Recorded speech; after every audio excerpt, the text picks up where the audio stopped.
I had this eye infection of some sort, and the doctor said that maybe allergies and advised me to take some Benadryl. So I'm blaming it on the Benadryl.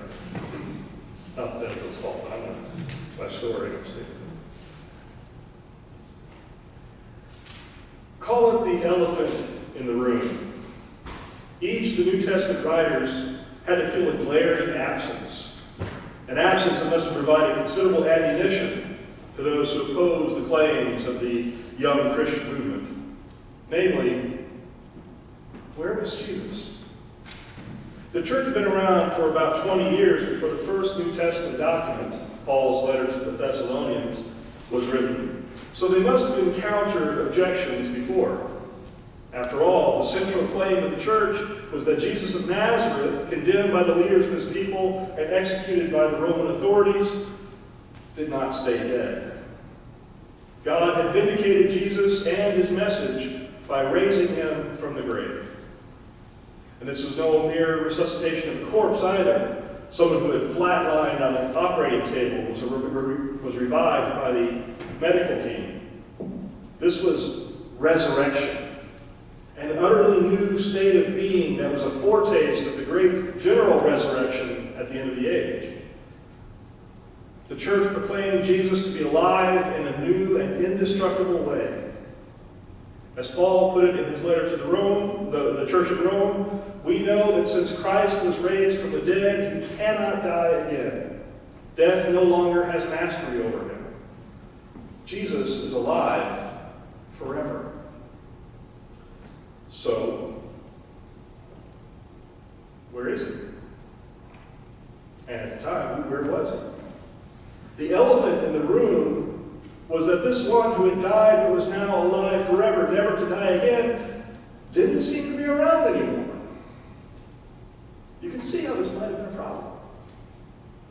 Opponents of the church surely found it easy to write off and discredit the church's proclamation of an absent Savior. They still do today. It seems odd, then, that so few of the New Testament writers address this topic. Paul, the earliest of them, seems to take it for granted that God has exalted Jesus to the highest place, from which he expects Jesus to return very soon to inaugurate the great judgment and establish the reign of God. At the end of 1 Corinthians, he says simply, "Come, Lord," an already established prayer whose Aramaic form, Maranatha, goes all the way back to the earliest Christians. Paul declares to the Thessalonians that Jesus will come down from heaven to claim his faithful ones, but he seems to feel no need to explain how Jesus got into heaven in the first place. Later writers, who are so strongly influenced by Paul's thought that they actually write in his name, expand on these ideas. In Colossians and Ephesians, we find Christ at the right hand of God. In today's epistle lesson that David read, the writer of Ephesians declares Christ to be seated at God's right hand in the heavenly places, far above all rule and dominion, and above every name that is named not only in this age, but also in the age to come. There is less expectation by the time of this writing of Jesus' imminent return. Christ is depicted in more of a cosmic role, with the church somehow already present with him in the heavenly places. In Hebrews, we read, after Jesus had provided purification for sins, he sat down at the right hand of majesty in heaven. And Revelation's author clearly depicts Jesus in heaven as a lamb, looking as if it has been slain, standing in the center before the throne of God. But still, none of these writers seem to feel compelled to explain how Jesus got from the cross and the grave to the heavenly throne. Except Luke. Luke is the only writer in the New Testament to undertake an actual narrative of Jesus' translation from the earthly plane to heaven. And he does it twice. At the end of the Gospel of Luke, and again at the beginning of the volume 2 of that work, Acts, Luke tells the story of the ascension of Jesus. Over the centuries, these twin stories have become the basis of the Feast of Ascension, which is celebrated on a Thursday, 40 days after Easter Sunday, or as we are doing today, on the seventh and final Sunday of the season of Easter. For all their subsequent importance to the church, there are some problems with these stories. For one thing, they don't agree. In Luke, Jesus is raised on Easter Sunday morning, makes a variety of appearances to his disciples in and around Jerusalem, and then ascends to heaven from the town of Bethany. In the Acts account, Jesus appears to his disciples and teaches them for several weeks, then ascends from the Mount of Olives at the end of 40 days. So which is it? Ascension on Easter Sunday from Bethany, or 40 days later from the Mount of Olives? Let's hold that question for a moment while we consider another problem with these stories, namely their vagueness. Neither of these stories is particularly clear about the manner of Jesus' ascension.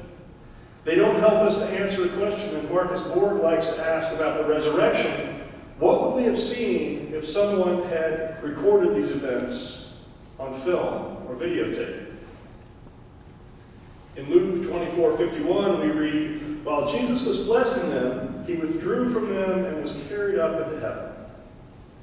Acts 1:9 says, "As they were watching, he was lifted up, and a cloud took him out of their sight." What does it mean that he withdrew from them? What was the nature of that cloud?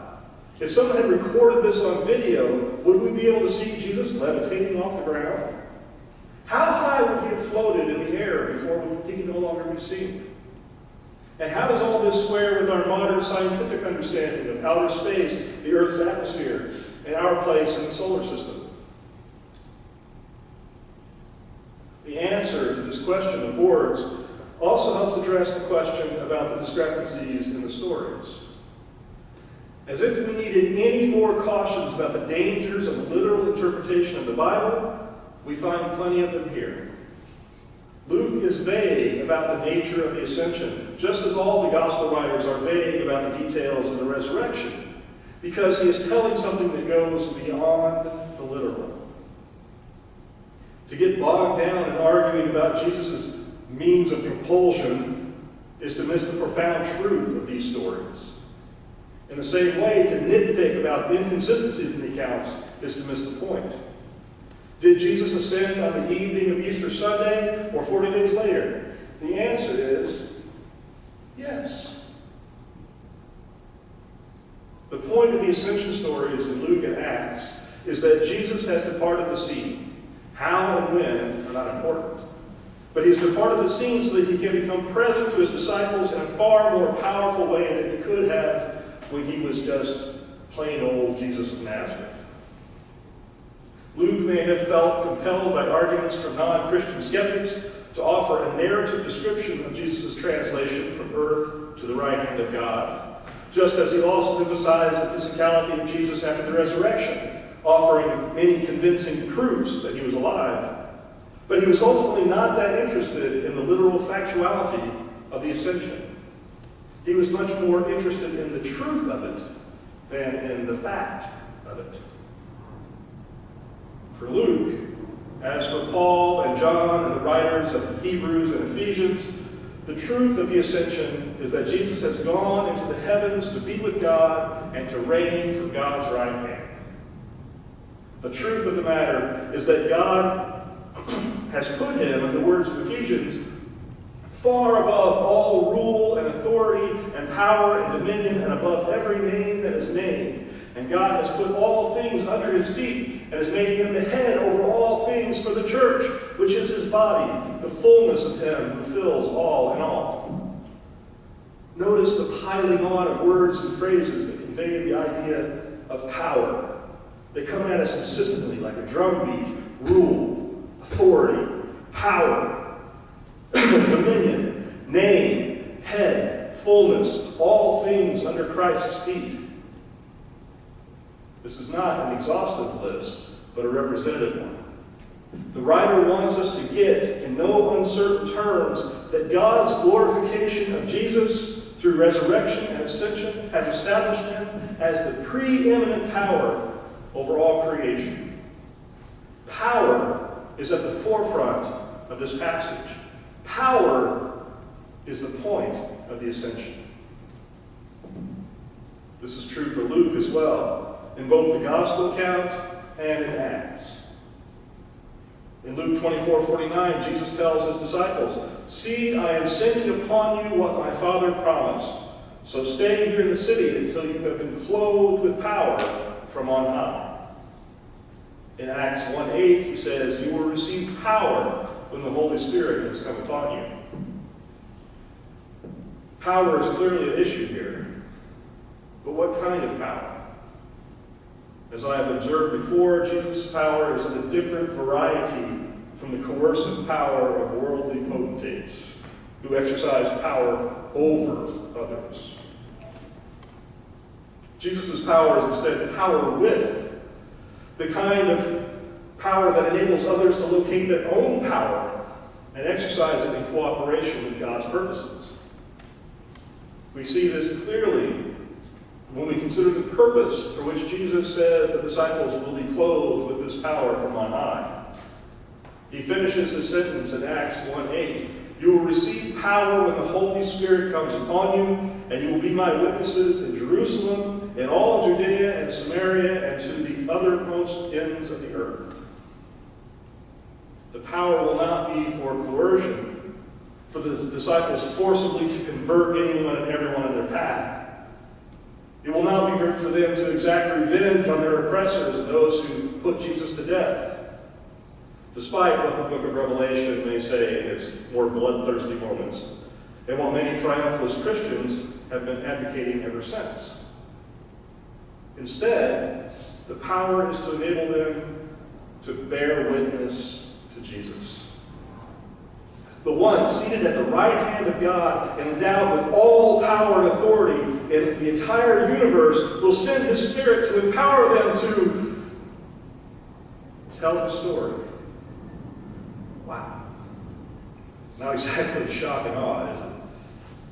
But Jesus knows that what the world desperately needs, what will finally bring the reign of God in its fullness, is the church's faithful witness to the cruciform pattern of Jesus' life and the salvific nature of his suffering, death, and resurrection. For us who name Jesus as Lord to live our lives, our whole lives as witnesses to Jesus, is what will ultimately accomplish the purposes of God. Nothing else. Gimmicks or grandiosity, bombs or bombast will do. What Jesus wants are witnesses. But there's something else here that we ignore at our peril. Jesus tells the disciples that there is work to be done, the work of bearing witness. That's what the power is for. But notice what else he says.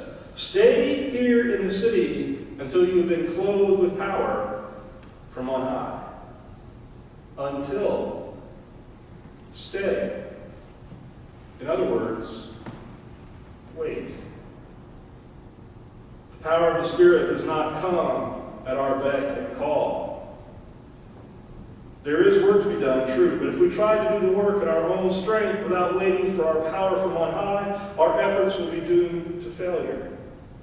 In our study of Weird Church, we've been talking about the need for listening. Listening not only to our neighbors and to each other, but to God. And looking for where the Spirit is at work so we can join God there. To do that, we have to wait on God. In fact, sometimes the waiting is itself the task God has assigned for us to do. Sometimes the work is waiting. This can be very hard for someone like me to accept. I am neither naturally contemplative nor naturally patient. I find it difficult to sit still and wait. I tend to want to do something, to take some action, or at the very least to fill the time with thoughts or distractions to help me take my mind off the waiting. I will read or listen to music or watch Netflix or surf the internet. Even when I seem to be silent, my head is often filled with songs or remembered or imagined conversations, lists of things to do, or meaningless trivia. I suspect my experience is not unique either. A pastor I know once said that our souls are constantly carrying on a conversation with God. The conversation goes on in the depths of our being, even though we are often not consciously aware of what our souls are saying or are hearing from God. If that is true, then the task of prayer is not to try to impress God with our eloquence or laboriously bring before God every request and intercession that enters our minds, but rather to begin eavesdropping on the heart-to-heart conversation that our souls are already having with God. And the only way to do this is to be still and wait. To stay in Jerusalem, metaphorically speaking, until we are clothed with that power from on high. The disciples had no idea how long they were going to have to wait. Jesus did not very hopefully tell them, don't worry, it'll only be a week and a half. He just said to wait. And Luke tells us that they returned to Jerusalem and did just that. He concludes his gospel by saying they returned with great joy and were continually in the temple blessing God. In the version of the story that begins the book of Acts, Luke has them return to the upper room where they had shared Jesus' Last Supper and where he had appeared to them after his resurrection. After listing the 11 remaining disciples, Luke says, they all joined together constantly in prayer, along with the women and Mary, the mother of Jesus, and his brothers. They were continually in the temple blessing God. They joined together constantly in prayer. This is how Luke depicts their waiting. They didn't know how long it would take for the power to come, but they spent the time of the waiting interval in worship and prayer. Is it too far-fetched to imagine that their praying consisted largely of cultivating stillness and trying to catch the drift of the conversation their souls were having with God? When we are called on to talk about ourselves, we often focus on the CV or resume material, the things that we have accomplished, the work that we have done. But could it be that the real test of the quality of our lives is how we have responded to the command and necessity to wait? What seems like lost or wasted time, long bouts of depression or spiritual dryness, a period of unemployment, a lingering illness that saps our strength and leaves us powerful to do the work that God has called us to do, or that we believe is our calling to do, may in reality be a vital part of that calling. And how we respond to these times may in fact show our true colors better than all the work and accomplishments we pride ourselves in. The promise is real. The power is coming. Wait till next week. The Spirit is waiting in the wings, ready to fall afresh upon us in tongues of flame that will empower us for the work of bearing witness. All that is true, but it is not the whole truth, because we have to remember the command that precedes the promise. Stay in Jerusalem until you are clothed with power. The work will still be there when the power does come. The work will wait. Sometimes the work is waiting.